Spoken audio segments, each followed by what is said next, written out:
Can I say, first of all, what a real pleasure it is to be here today at the Institute for Cultural Diplomacy with so many people who are both politicians, leaders, students, lecturers, people who are studying international relations. And I want to congratulate the Institute for Cultural Diplomacy because you have shown that soft power is more important than what we are now seeing too often around the world, the exercise of hard power. But you're also showing that it's important that nations build respect, that they cooperate with each other, that they are in a position to build trust with each other. And I'm very pleased that the Prime Minister, former Prime Minister of Armenia is here, the former Prime Minister of Guinea-Bissau, my old friend, the former President of Ghana, John Kafur, I think is speaking to you tomorrow, and you therefore have a very excellent programme. My theme is the trends in the global economy and how it affects the opportunities for building trust and cooperation between countries. And I think it's particularly relevant because yesterday President Trump announced that he was going to impose tariffs on steel and aluminium. And this is probably the biggest lapse into protectionism that we have seen from America for more than 50 years. And it is therefore a very significant event in the world, and I want to show why it is something that we must look to change over the next few years. My theme about global economics reminds me that the great physicist, the great scientist Albert Einstein, who studied here in Germany, he used to go around the different countries of Europe in his later years in the 1950s, before he died, when he'd given up on all the great work he'd done on physics and science and wanted to talk about exactly the themes that we're talking about today, global cooperation, the trends in the global economy, how we could build a better world. And he used to publish a book almost every year about his views of how global society should develop. And he would embark on a speaking tour around my country, Britain, and other countries as well. And when he came to Britain, because the distances between places are not that great, what he would do is he would hire a chauffeur to advertise, to go around these different towns of Britain, advertising his book, giving a set speech, 15 minutes he would give in one place, then the chauffeur would come with him, drive him, the driver would take him to the next place, then the next place, and the next place. So he could do about 6 or 7 speeches in a day in different towns and cities of Britain. And he would do that for several weeks with him and his driver, his chauffeur, the only people going around the country. Of course, the only problem was he gave exactly the same speech wherever he went, a 15-minute speech. And one night his chauffeur, Einstein, of course, was an old man, and this was in the days before the television age when people knew people's faces. The chauffeur said to him, "Look, Mr. Einstein, I've heard your speech so many times. I know it off by heart. You are looking tired this evening. Why don't you sit in the audience where I normally sit in the front row, and I will give the speech and nobody will be any the wiser." And so that night Einstein, you know, he was in his 80s, was very tired, so he said, "Okay, I'll let you do this." The chauffeur had memorized the speech, came up and was introduced, gave the speech, did it absolutely brilliant, word for word, sat down to great applause, and then was about to leave the stage so that we're going to go to the next place, so he would drive Einstein onwards, when suddenly the chairman for the night said, "Are there any questions?" So the chauffeur is up on the stage, Einstein is in the audience, and the first question, of course, is a scientific one. "Mr. Einstein, what is the relationship between the theory of relativity and quantum mechanics?" And this chauffeur, the driver, is rooted to the spot, hasn't a clue what to say, doesn't know how to answer the question, looks at Einstein for inspiration in the audience sitting in the front row and gets none, and then he says suddenly, "Look, ladies and gentlemen, this question is so simple and it is so straightforward. I'm going to ask my chauffeur to come up from the audience and answer the question." Now, I'm not going to give a set speech.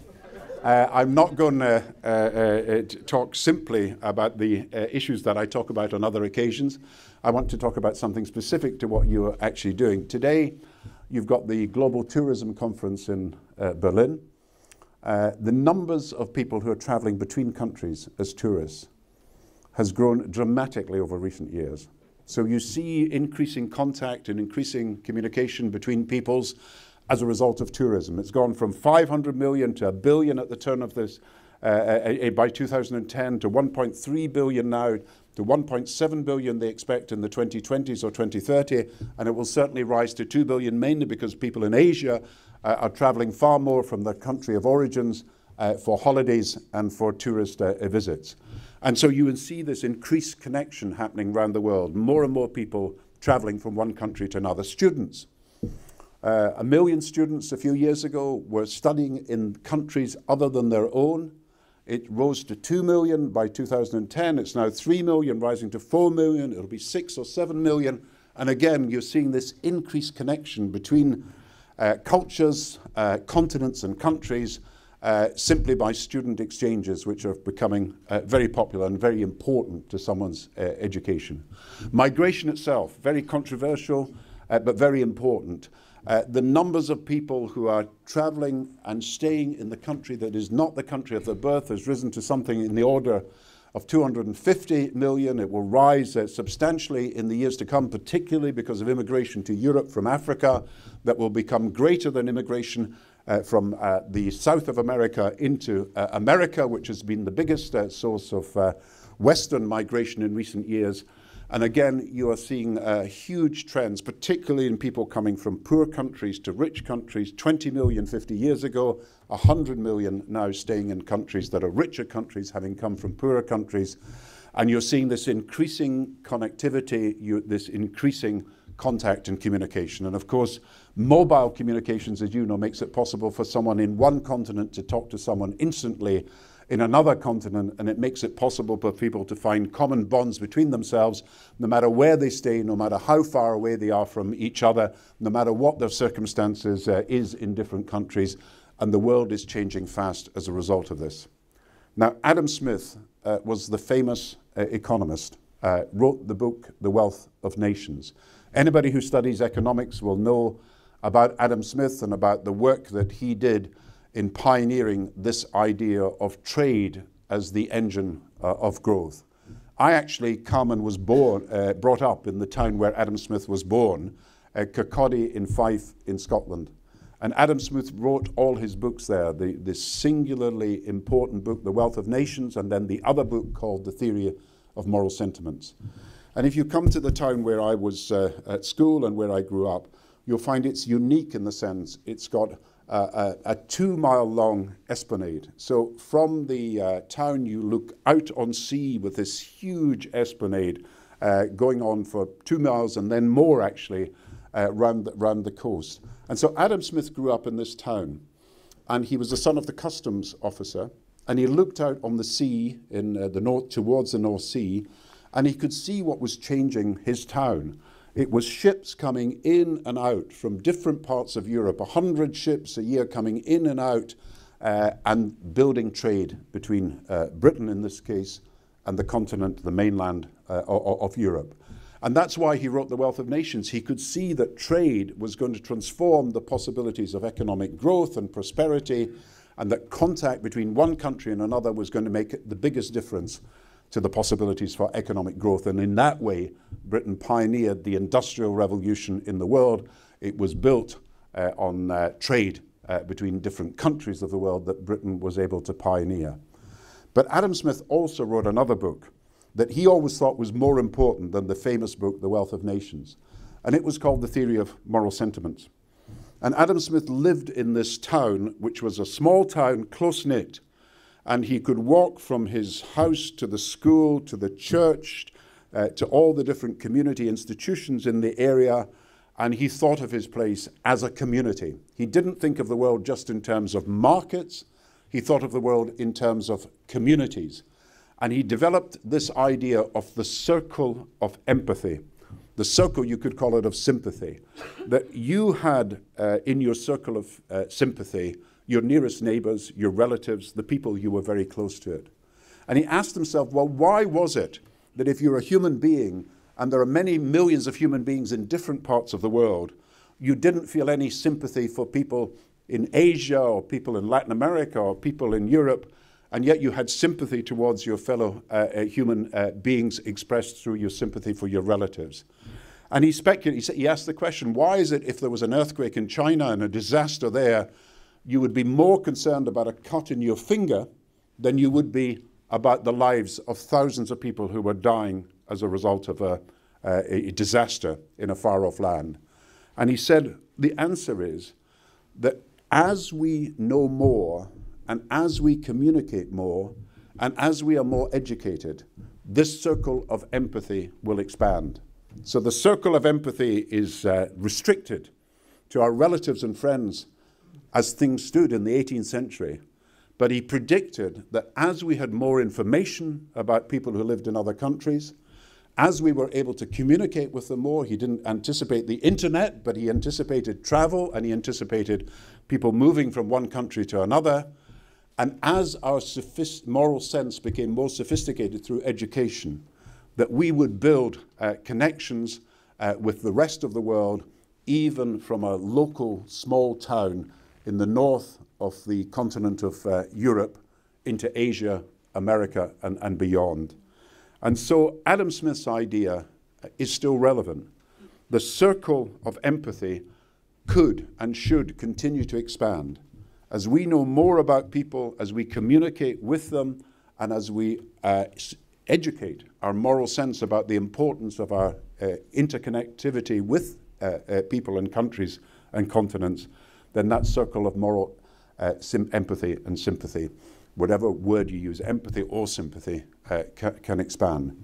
And of course, that is what lies behind the theory that has brought into being the Institute for Cultural Democracy, that as we understand each other better, as we know more about each other, as we find more about each other, and as we are able to communicate, and as we educate ourselves about each other, then we will have a far more cooperative world. We will be more altruistic, more cooperative, rather than more repetitive, aggressive, and competitive, if we can develop that circle of empathy.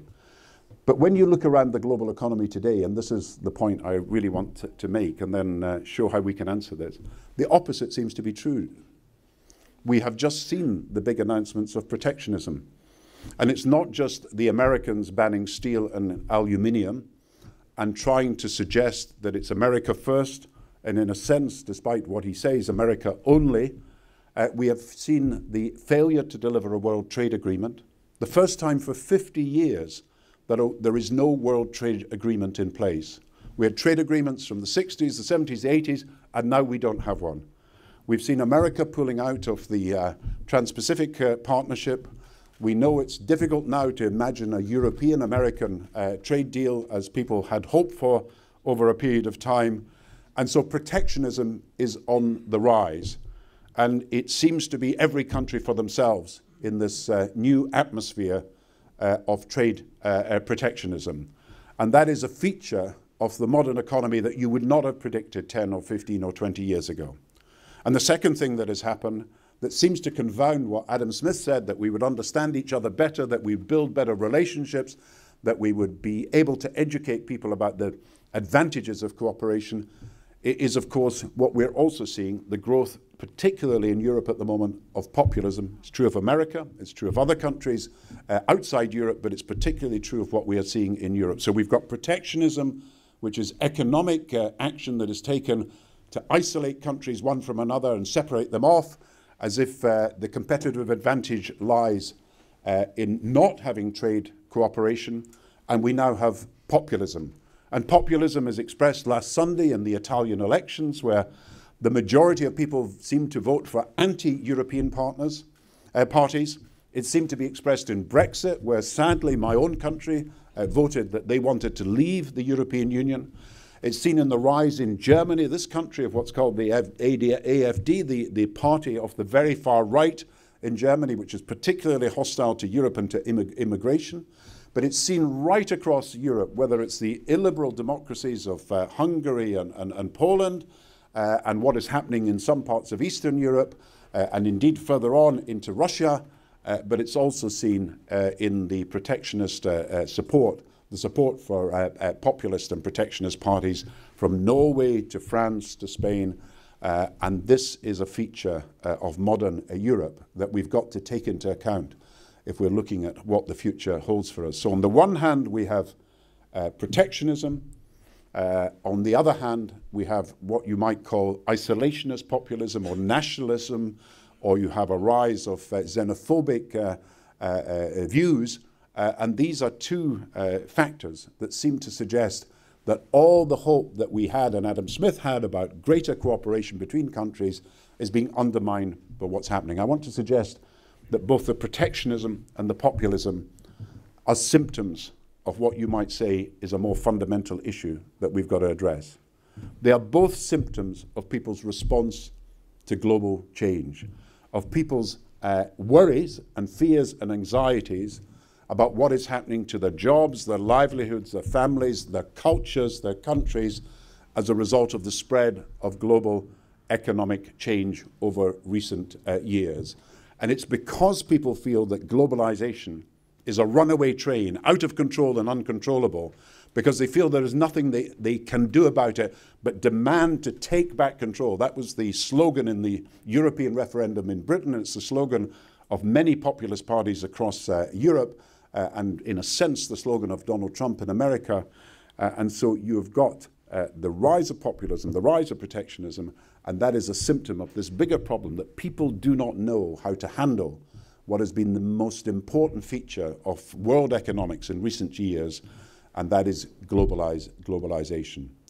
Now, what is it that we are talking about here, and what can we actually do about it? In practice, economic globalization is to transcend the national flows of capital that we used to have in the past by global flows of capital. So more and more investment in one country is made by someone from another country, and capital is circulating across the world where it used to be restricted by national boundaries. And it's secondly the global sourcing of goods and services. And so in the past, if you bought a good 50 years ago or had a service delivered to you in your own country, it would normally have been manufactured or produced, or at least mainly produced in your own country. Now, the global sourcing of your computers, of your telephones, of your clothes, that is the feature of the modern economy. And these two major trends, the global flow of capital, which means that nation states are no longer feeling that they are in control of their own affairs, and the global sourcing of goods and services, which make people worry that their manufacturing job in one country is going to be taken by a worker in another country. These are the two main features of economic globalization. And it has caused greater inequality, and it has caused a reshuffling of the pack. You are seeing with globalization, of course, the rise of a global middle class. So the global middle class, which is people who've got more than $10 a day, according to some of the surveys, was 1 billion a few years ago. It's now 2 billion. It's going to grow to 3 billion and 4 billion. But that is mainly people joining the middle class from Asia. That is industrial workers who are now earning sufficient wages, whether they're in high-tech or low-tech, in China and in Asian countries, who are joining the global middle class. But this is seen by many people in America and the West to be at the expense of the stagnation of wages amongst the middle class in America, the industrial working class in Europe, who feel that they are losing out as a result of the global sourcing of goods and services and the global flows of capital. So the world is changing fast, and people are worried about what is to happen to them. And we have got to somehow explain to them that these trends are not only trends that we cannot reverse, but these are forces that we can bring under control. So the world is increasingly going to be multipolar. Nobody doubts that. And when you look at the economic trends, not just till now, but in the years to come, then Asia will clearly become a far more important part of the global economy, but so too will Latin America, and so too potentially over time may Africa. So until the global financial crisis in 2008-9, more than 50% of everything that was produced in the world, more than 50% of everything that was invested in the world, more than 50% of everything that was traded in the world, more than 50% of everything that was consumed in the world was consumed in the West. It was consumed in America and Europe, America or Europe. And more than 50% gave the West this greater hegemony in terms of the running of the world economy. Since the global financial crisis, as a result of the rise of China over 30 years and the rise of other countries, sometimes called the BRICS, Brazil and South Africa are included, but India, of course, is important to this. But you've also had the rise of Asian economies in Korea, Thailand, Philippines, and all, Vietnam now rising. So these are countries that are increasingly becoming a central part of the world economy. And over time, Asia will become 50% of the world economy. And over time, the rise of China will be such that it will not only be the biggest economy in terms of size, but the standards of living of the Chinese people, which are a quarter of those of America at the moment, will rise substantially. And we will have, perhaps militarily, still a unipolar world in the sense that more than half of defense expenditure, military expenditure, is by America. But economically, this is a multipolar world already, and it will increasingly be a multipolar world in the years to come. It is also, of course, a multidimensional world, because in the past, if we were talking about relations between countries, we would think only of governments and states. Now, of course, it's multidimensional, multi-tier. We talk about not just countries and the governments, we talk about countries and the businesses, their NGOs, their mayors and the cities, and we talk about individuals themselves through the internet and through Twitter and everything else being able to express themselves. So what was once a unipolar world where governments talk to governments as the main source of international relations is now a multipolar and multidimensional world in which not only are there economic rivals to America particularly, but to the West, and this will increase over time. But of course, there are also many dimensions in which power is exercised, and it's not simply by governments anymore. But the second feature of this new world is not just its multipolarity, is something we forget at our peril. It's interdependence. So do not forget that what has developed over the last 30 or 40 years is a global supply chain, global companies, global institutions, global contact in such a way that we bind the different countries of the world together. And if you think of this concept, the global supply chain, just think of what it means. It means for Apple, for example, that while they design their products in America and say proudly on their products that they were designed in America, the materials, the raw materials for them come from Taiwan, they come from Mongolia, they come from Vietnam. The assembly is done in China, where more than 1 million workers are employed by this company Foxconn, which is the major supplier to Apple. And Apple can only keep its prices as they are and make the profits that they do as a result of having a global supply chain. They do not choose to assemble many of their products in the country in which they innovate. They assemble it as part of a global supply chain, so the person who does the research is in one place, the person who does the innovation and turns it into a design is in another place, the person who's actually bringing the components together comes from different places, and then you have the assembly taking place in another place. And why this protectionism cannot work is simply the economic reality that we have a global supply chain. So if you're a country and you're importing goods and you put a stop on your imports, as America proposes to do, then that will also affect their exports. Because a very substantial proportion of American exports are made up of components that come from imports. In America's case, it's probably about 15% of their exports originate from imports into America. In the case of a country like Britain or the European Union, it's maybe 20 or 30%. In the case of a country like Ireland, which is very internationalist in the way it operates, it's nearly 50%. But if you try to cut off your imports and you end up cutting off your exports, you're in a very bad position as a result. If at the same time you cut off your imports and cut yourself out of the global supply chain, then you become unprofitable and unsuccessful as a company. And the reason why there is so much reaction against what Mr. Trump has proposed yesterday, despite the fact he's also made gestures to North Korea, and it looks like there may be some possibilities of some peaceful diplomacy there, which is all to the good. But the reason there is a huge reaction from business, his economic advisor has resigned, companies are complaining about what he does, Republican senators are complaining, is they understand the reality of modern interdependence. that a global supply chain means that if you cut off your imports, you hurt your exports. A global supply chain means if you cut off your imports, you cut yourself out of the global supply chain. If you cut yourself out of the global supply chain, you cut yourself away from the chances of prosperity in the future. So maybe 100 years ago, it might have been easy to protect yourself against another country because the consequences were not as great. Now, people facing a global supply chain realize that the apples of this world that bring so much prosperity to America will actually be harshly affected as a result of the tariffs that then mean that they are in a problem. If China decides, for example, to have sanctions against America, no doubt they will choose companies like Apple, just like Europe is planning sanctions against America, and they're choosing things that embarrass the American senators in their own seats. Harley-Davidson motorbikes they're going to put tariffs on. They're going to put tariffs on whiskey and things like that from Europe. And that really does affect Scotland, my country.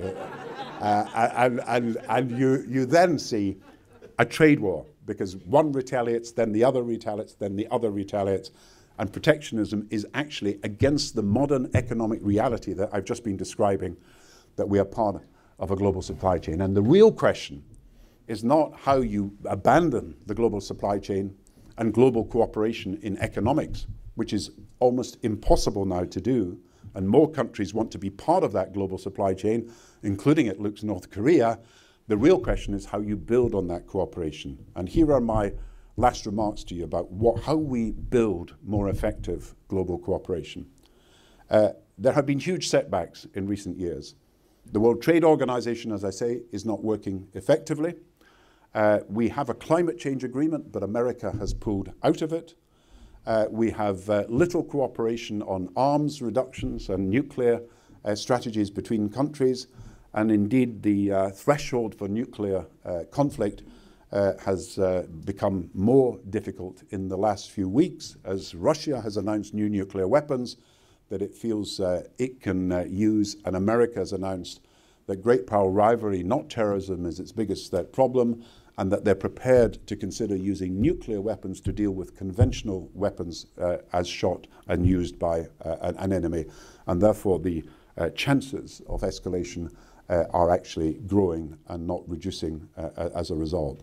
But there are also good examples of where cooperation can work, and that is what I urge you to build upon. The examples are these: the G20, which I chaired in 2009 when we had the financial crisis. We managed to inject $1 trillion of resources into the world economy and stopped a recession becoming a depression. And this was an example of how the world could come together. We all came together in London and made decisions jointly and collectively about how we could escape recession. And as a result, the economy went back to growth very quickly. While climate change has been set back by what President Trump has decided to come out of the Paris Agreement, there's no doubt that from the period in 2009, when we couldn't get a climate change agreement, to Paris when we did, global cooperation did work. And even although America is outside the climate change deal at the moment, American cities are inside, American businesses are inside, and the cooperation between American businesses and cities and the rest of the world is still growing despite what President Trump has done. And I want to give you one example of where global cooperation can work effectively, and we can show that Adam Smith's vision of this circle of moral empathy can actually work, can be done in our times. If you take global health, we managed 15 years ago to create the Global Health Fund for tuberculosis, for AIDS, for malaria.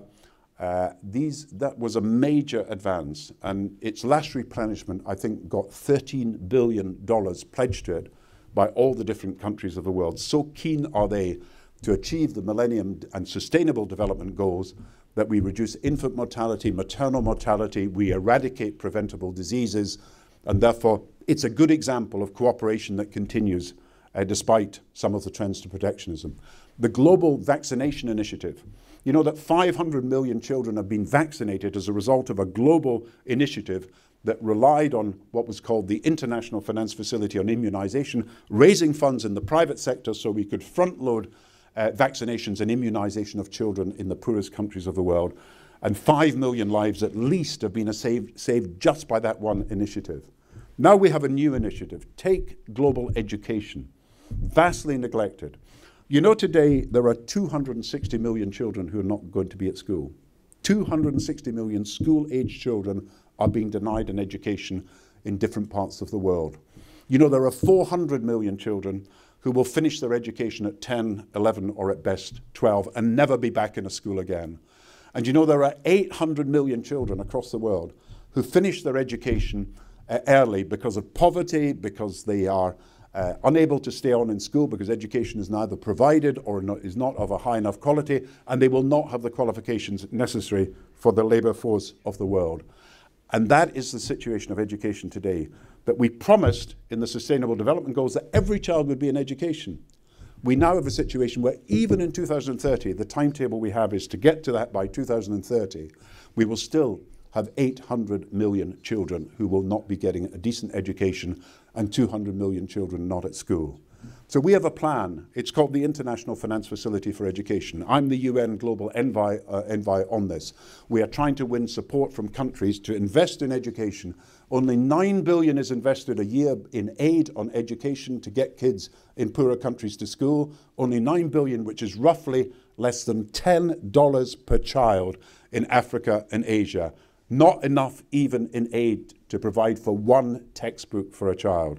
And our plan is to double that aid, and we need countries like Germany and France and the European Union as a whole, the Scandinavian countries, Britain, Canada, if America would join, great, China, Korea, countries that can afford to do this, to sponsor what would be a major new initiative in education. Of course, the advantages are this, that education is also the means by which we promote cultural understanding between children. You know, in Lebanon, which is the most divided country politically in the world, where they have Shia and Sunni and Christian fighting against each other for prominence in the governments that they often can never form because of the divisions that they have at least agreed to help all Syrian refugees. And we've got 300,000 Syrian refugees in school in Lebanon. And at the same time, they've agreed a curriculum which teaches people in these Lebanese schools the virtues of coexistence and how different religions have different attributes and different assets, and we should respect all of them. So we need to show that international cooperation can work.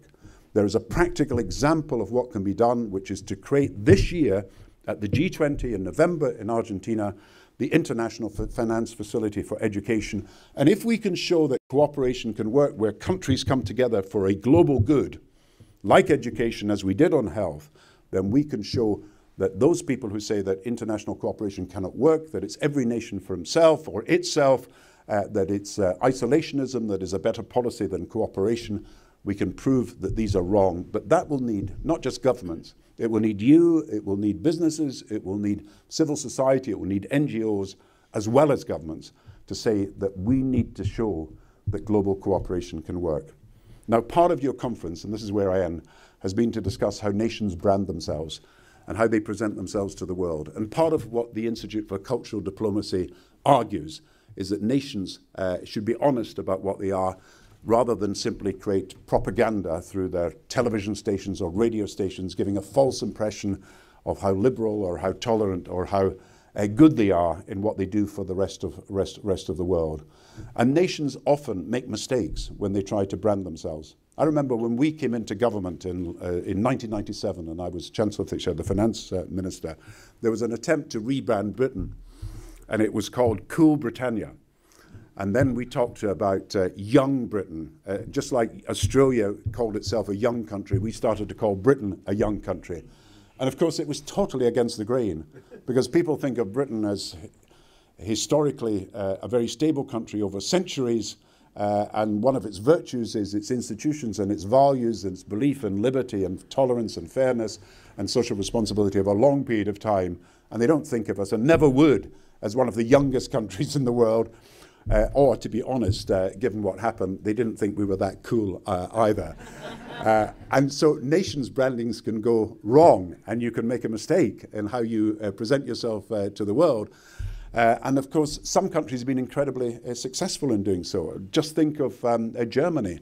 After the Second World War, people doubting whether Jewish people could stay in the country, and now one of the highest rates of immigration of Jewish people is into Germany because of the laws that Germany has passed and its determination to blank out and to end the memory of its past by doing the right things to promote cross-cultural cooperation.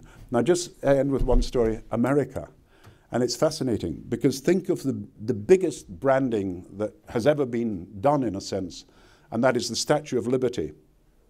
And that text, Lazarus, bring me your huddled masses yearning to be free.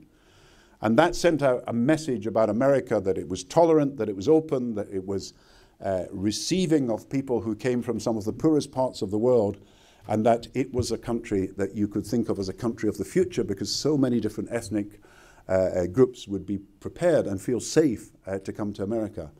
Well, the true story of the Statue of Liberty is that when it was first put up in America in the 1880s, it was nothing to do with bring me your huddled masses. There was no text from Lazarus. There was no mention of being tolerant of immigration. In fact, America in the 1880s received the Statue of Liberty as a gift from France, and there was in America very aggressive anti-immigration policies for people from Southern Europe, people who were Jews, people who were from other races. America actually was practicing at that time some of the most intolerant policies in the world, rather like South Africa had done in the last 50 years before the end of apartheid.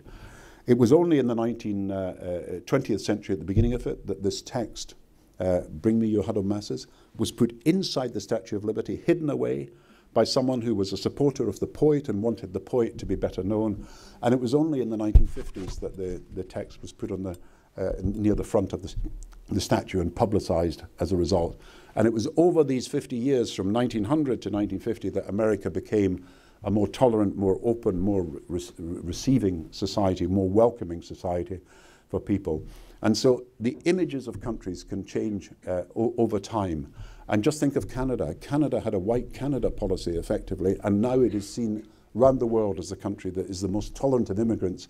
And 40% of the population of Toronto in Canada were born in other countries, one of the cities in the world that is the most diverse and the most ethnically mixed. And the Prime Minister of Canada, you saw him welcoming Syrian refugees into his country, a total change in a country.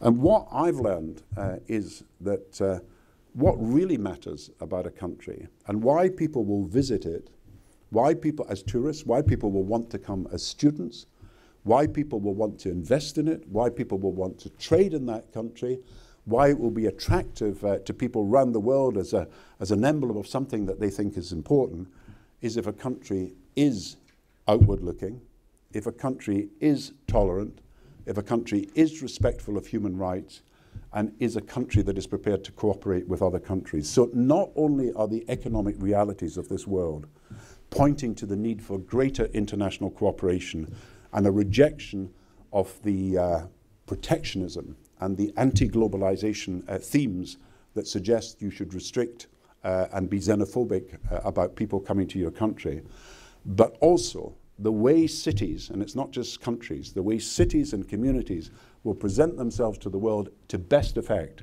and will become magnets for people, not repel people, will become attractive to people, is when you promote human rights, when you're respectful of other religions and other identities, when you are outward looking in your attitudes as well as tolerant, and when you practice cooperation. My view is that that is the way forward. And if the Institute for Cultural Democracy is going to progress, as it will in the next few years, it is by showing people the benefits of international cooperation, the merits of cultural understanding as the basis of cooperation, and of course the strength that countries come from presenting the right image to the world, the one that will actually stick and will, as Adam Smith said, have resonance right across the centuries, be outward looking, be tolerant, be humane, be respectful of human rights. Thank you very much.